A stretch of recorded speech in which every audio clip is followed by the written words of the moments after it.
இன்னைக்கு எல்லோருக்குமே ஃபேஸ்புக்கில் அக்கௌண்ட் இருக்கணும்னு ஆசைப்படுறோம். ஆனால் ஒவ்வொரு பெற்றோரும் தன்னுடைய பிள்ளையுடைய ஃபேஸ்புக்கில் வரணும்னு ஆசைப்படணும். நாம் இன்ஸ்டாவில் என் பிள்ளை ஃபாலோ பண்ணுறான்னு நம்ம நினைக்கிறோம். அது மேட்ரு கிடையாது. என் பிள்ளையின் திறமையை கண்டு எத்தனை பேர் ஃபாலோ பண்ணுறாங்க, அதுதான் மேட்ரு. இதுவரை நாம் என்ன நினைக்கிறோம்னா, கல்வி எஜுகேஷன் ஹோனா காய்கு ஹோனா, நம் பிள்ளை வாழ்வதற்கு சத்தியமாக கிடையாது. இனிமேல் அதை மாற்றி பார்க்கணும். என் பிள்ளைக்கு கல்வி தேவை, வெறும் வாழ்வதற்கு அல்ல, இந்த தேசத்தை ஆள்வதற்கு என்ற ஒரு உணர்வினை நாம் எடுத்துக்கொள்ள வேண்டும்.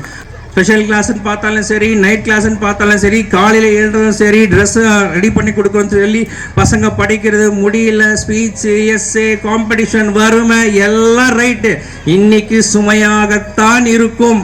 ஆனால் நாளை இன்னைக்கு இந்த பிள்ளைகள் கல்வியை சுமந்தால் இன்ஷா அல்லாஹ் நாளை வாழ்நாள் முழுவதும் அந்த கல்வி அந்த மாணவர்களை சுமக்கும் என்பதில் எந்தவித மாற்று கருத்து இல்லை.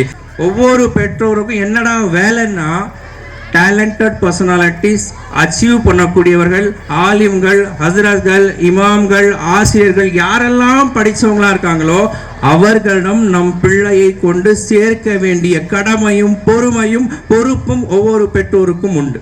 ஏன் சார் அப்படின்னா, தாயை நேசித்தவன் தாழ்ந்ததில்லை, தாய் நாட்டை நேசித்தவன் வீழ்ந்ததில்லை. அதை போல ஆசிரியரின் சொல்லில் நின்று வாழ்ந்தவன் தோற்றதாக வரலாறு இல்லை. ஆதலால் ஆசிரியரின் சொல்லில் நாம் இருக்க வேண்டும்.